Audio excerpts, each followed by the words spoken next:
Salam sejahtera untuk kita semua.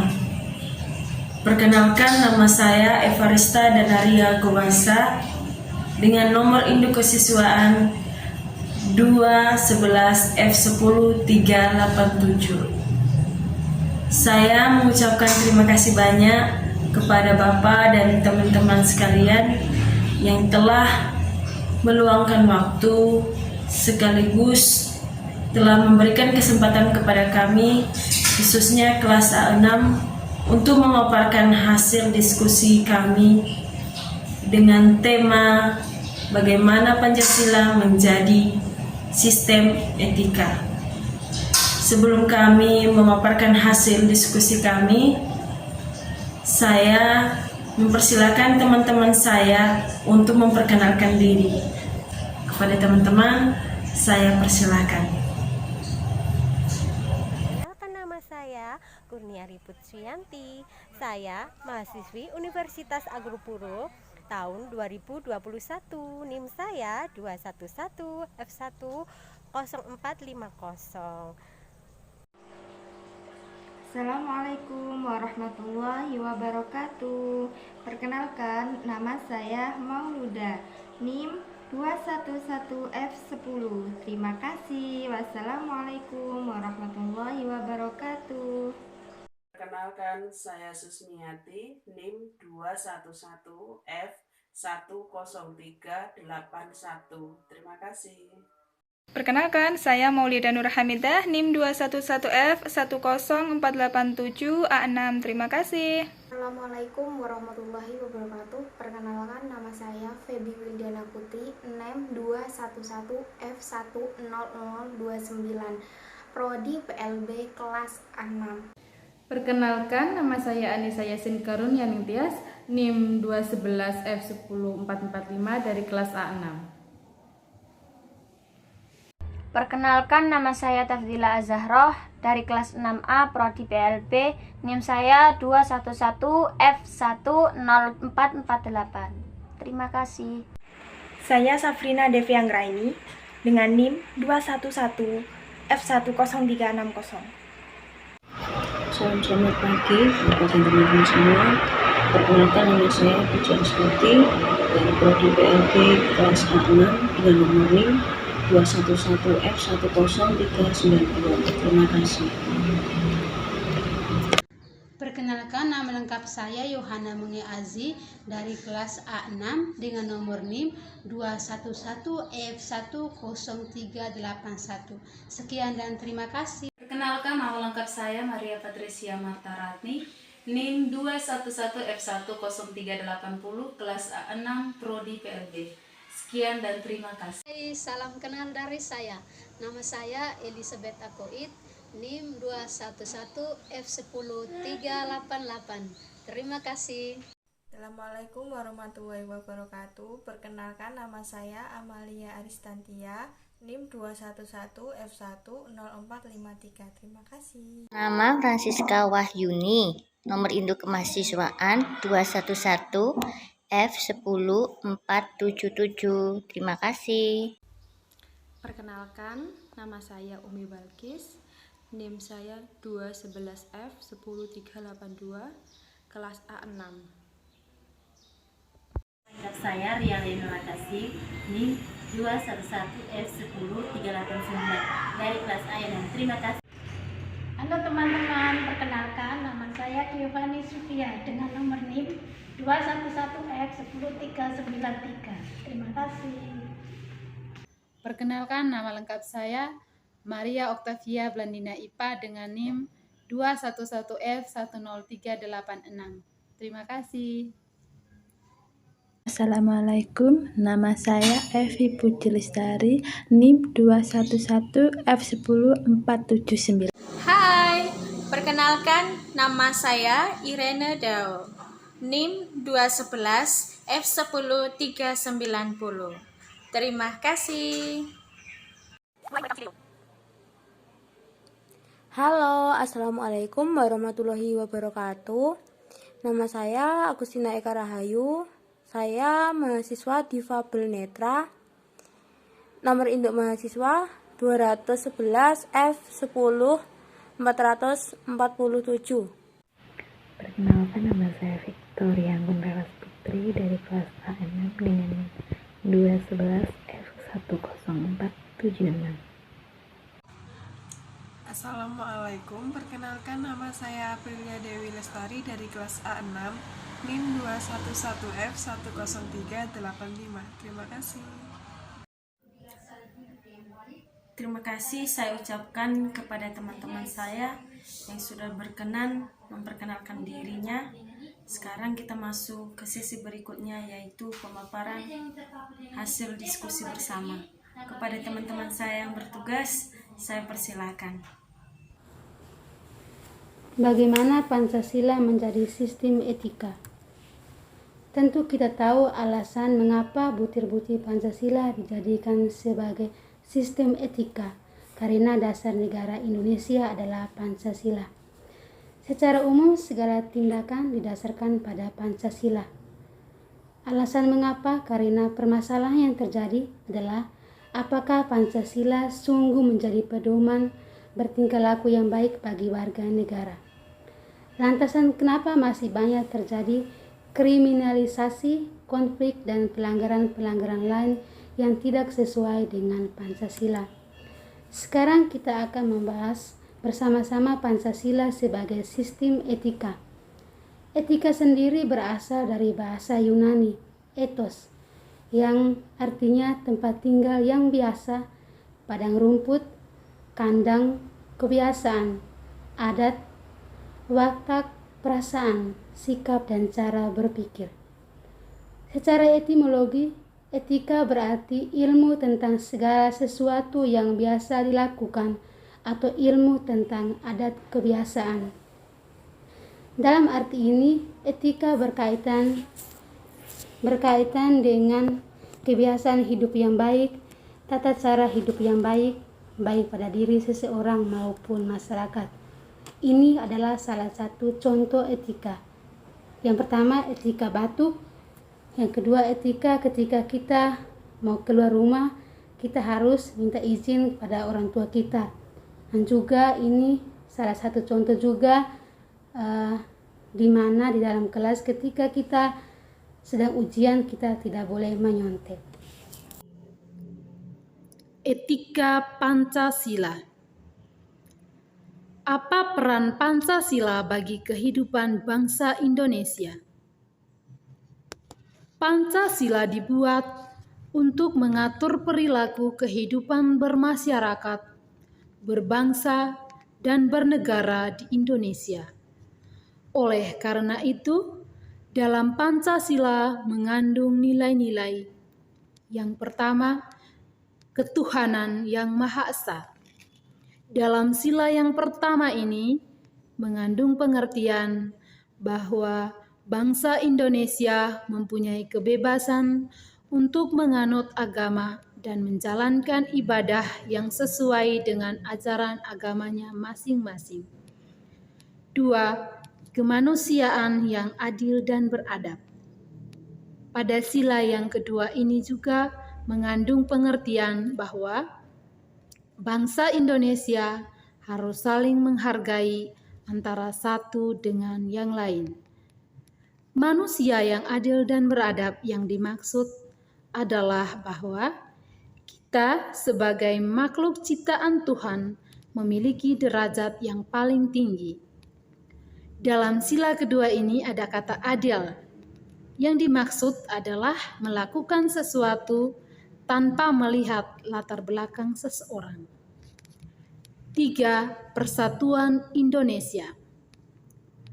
Dalam sila yang ketiga ini mencerminkan persatuan dan kesatuan Indonesia. Sila ketiga ini dijadikan sebagai pedoman bangsa Indonesia untuk mengutamakan kepentingan persatuan bangsa Indonesia daripada kepentingan individu. 4. Kerakyatan yang dipimpin oleh hikmat kebijaksanaan dalam permusyawaratan perwakilan. Dalam sila yang keempat ini, mengibaratkan masyarakat Indonesia yang senang berkumpul untuk musyawarah dalam mendiskusi sesuatu. 5. Keadilan sosial bagi seluruh rakyat Indonesia. Dalam sila yang kelima ini melambangkan dua hal yang dibutuhkan manusia untuk bertahan hidup.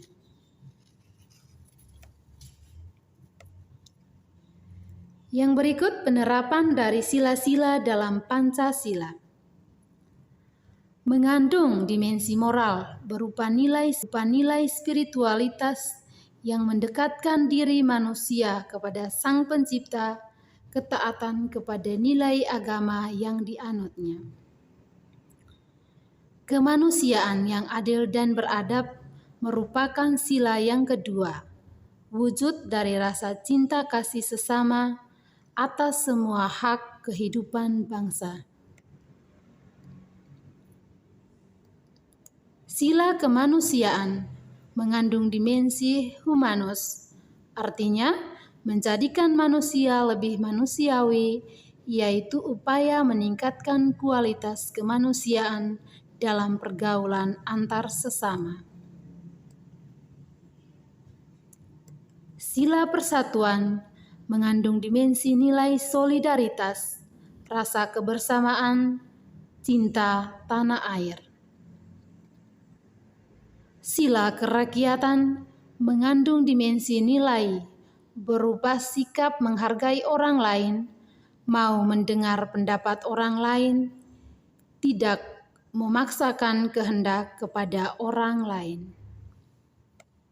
Sila keadilan mengandung dimensi nilai mau peduli atas nasib orang lain, kesediaan membantu kesulitan orang lain. Pentingnya Pancasila sebagai sistem etika. Mengapa dikatakan Pancasila sebagai sistem etika? Kita semua mengetahui bahwa Pancasila merupakan ideologi negara, dan di dalam Pancasila itu sudah terdapat butir-butir atau nilai-nilai yang mengatur bagaimana cara hidup kita yang baik. Namun kenyataannya dalam kehidupan kita sehari-hari masih terdapat banyak kasus yang kita lihat, yaitu kasus korupsi, terjadinya aksi terorisme yang mengatasnamakan agama sehingga merusak nilai-nilai agama itu sendiri.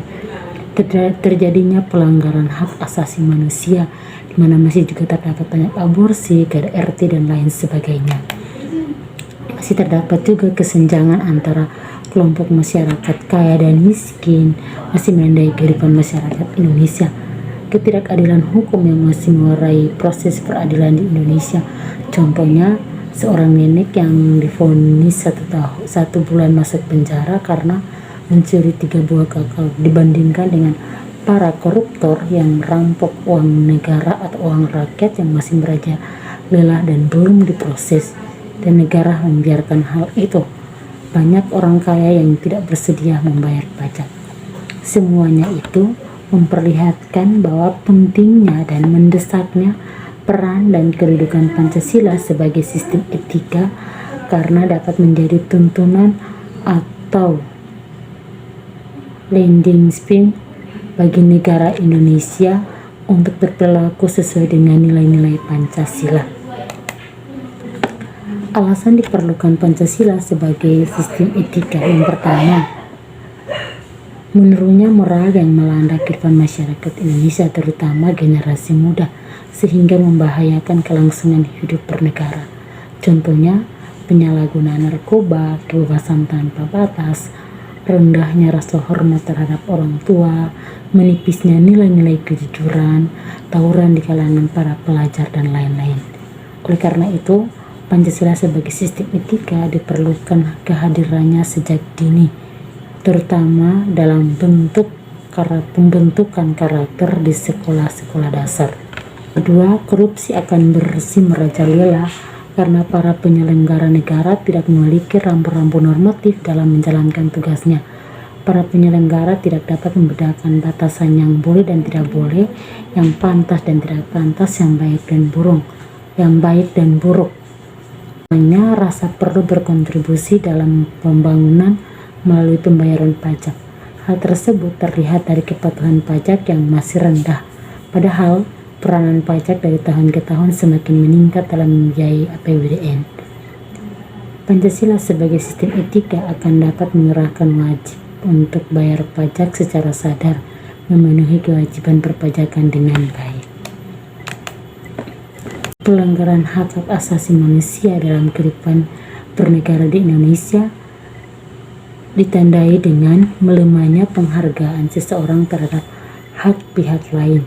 Kasus-kasus penyelenggaraan hak asasi manusia yang di berbagai media seperti penganiayaan terhadap pembantu rumah tangga, penelantaran anak-anak yatim oleh pihak-pihak yang seharusnya melindungi, kekerasan dalam rumah tangga atau KDRT dan lain-lain. Kesemuanya itu menunjukkan bahwa kesadaran masyarakat terhadap nilai Pancasila sebagai sistem etika belum berjalan semaksimal mungkin. Oleh karena itu, di samping diperlukan sosialisasi sistem etika Pancasila, diperlukan pula penjabaran sistem etika ke dalam peraturan perundang-undangan tentang hak asasi manusia. Kerusakan lingkungan yang berdampak terhadap berbagai aspek kehidupan manusia seperti kesehatan, kelancaran penerbangan, nasib generasi yang akan datang, global warming, perubahan cuaca, dan lain sebagainya. Kasus-kasus tersebut menunjukkan bahwa kesadaran terhadap nilai-nilai Pancasila sebagai sistem etika belum mendapat tempat yang tepat di hati masyarakat.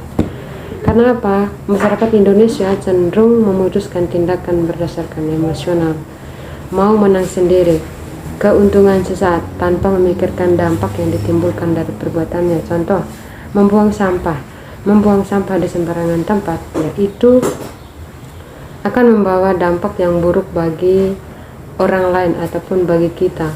Kemudian menebang pohon sembarangan,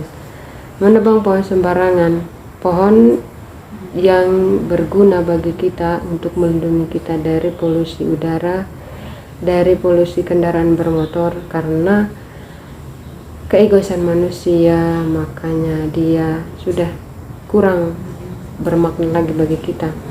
Kemudian Gunung Arjuna yang terbakar karena ulah manusia, dan penebangan hutan untuk dijadikan lahan baru. Ya, kalau hutan kita tebang sembarangan, maka tempat atau habitat bagi hewan yang harusnya dilindungi akhirnya mati terkapar. Dalam hal ini perlulah memberikan penghargaan bagi masyarakat yang bagi penggiat masyarakat dan berbangsa dan bernegara. Itu maksudnya adalah diberikan penghargaan bagi mereka yang menjadi penggiat lingkungan. Lalu kemudian menggali sumber historis, sosiologis, politis tentang Pancasila sebagai sistem etika. Pada zaman Orde Lama, Pancasila sebagai sistem etika masih berbentuk sebagai filosofis Grundlagen atau nilai-nilai etika. Tetapi nilai-nilai moral telah terdapat pada pandangan hidup masyarakat. Ya, kita tahu masyarakat zaman dulu itu sangat menjunjung tinggi nilai-nilai Pancasila. Kemudian masyarakat dulu itu telah mengenal nilai-nilai kemandirian bangsa yang oleh Presiden Soekarno disebut dengan istilah berdikari. Kemudian zaman Orde Baru, Pancasila sebagai sistem etika itu disosialisasikan melalui penataran P4 dan diinstitusionalkan dalam Badan BP7. Era reformasi, Pancasila sebagai sistem etika tenggelam dalam hiruk-pikuk perebutan kekuasaan yang menjurus kepada pelanggaran etika politik. Penyalahgunaan kekuasaan atau kewenangan inilah yang menciptakan korupsi di berbagai kalangan penyelenggara negara. Kemudian kita melihat di sumber sosiologisnya. Sumber sosiologis Pancasila sebagai sistem etika dapat ditemukan dalam kehidupan masyarakat berbagai etnik di Indonesia. Contoh, orang Minangkabau dalam hal bermusyawarah memakai prinsip bulat air oleh pembuluh, bulat kata oleh mufakat. Ya, dalam mengambil keputusan apapun jika itu berkaitan dengan kehidupan bersama, itu harus dilakukan dengan cara bermufakat. Kemudian sumber politis, Pancasila sebagai sistem etika itu terdapat dalam norma-norma dasar sebagai sumber penyusunan berbagai peraturan perundang-undangan di Indonesia.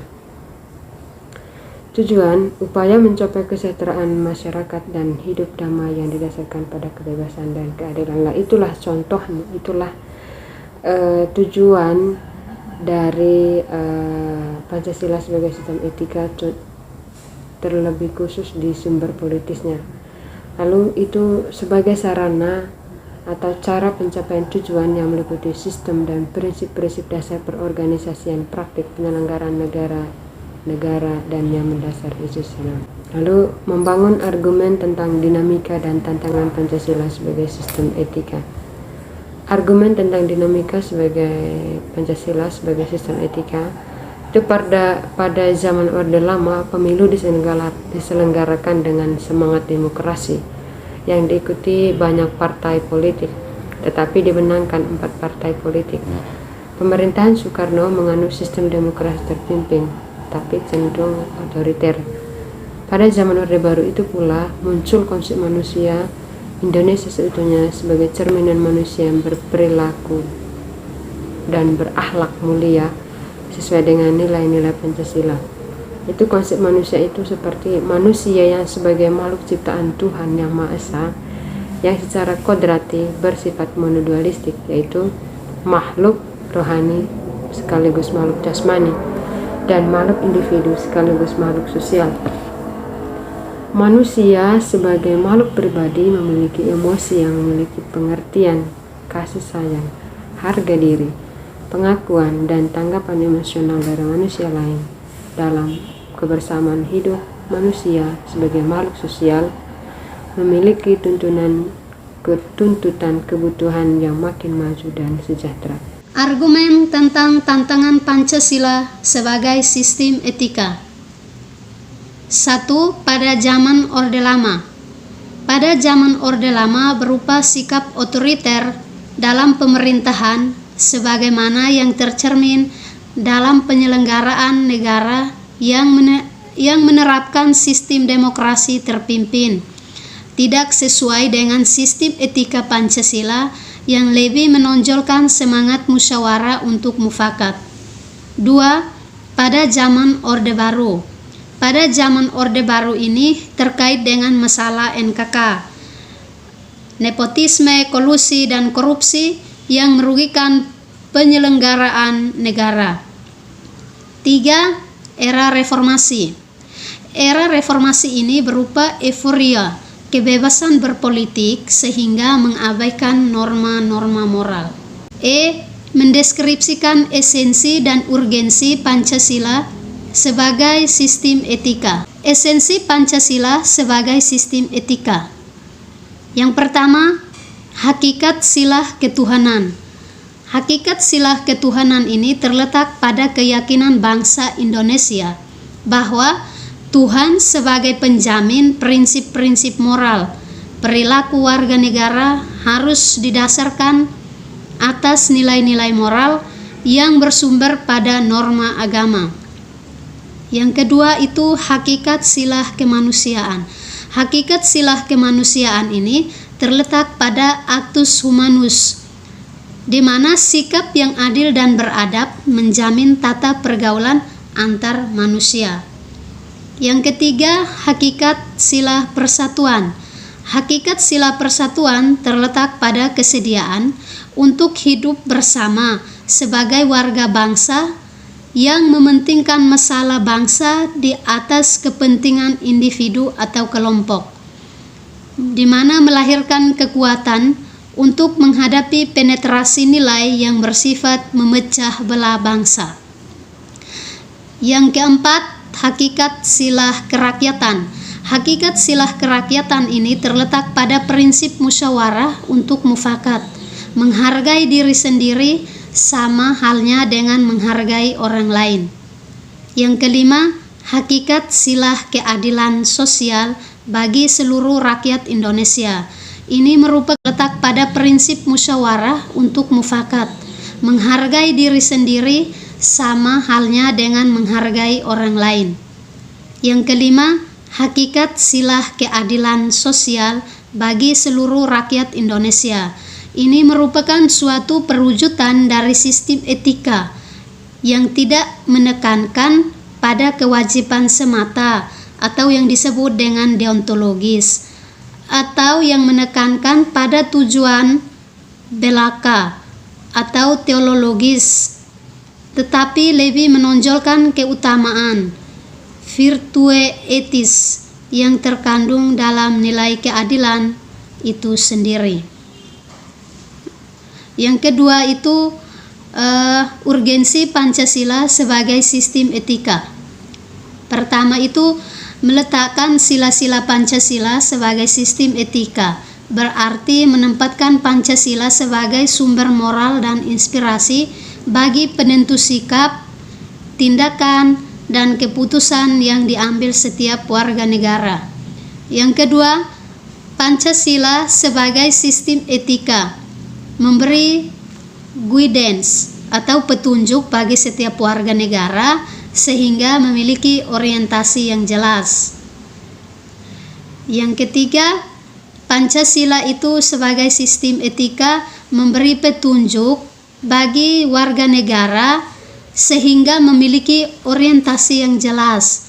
Pancasila juga sebagai sistem etika dapat menjadi filter dampak globalisasi. Terima kasih. Demikian hasil presentasi kami dari kelas A6. Kami mengucapkan terima kasih.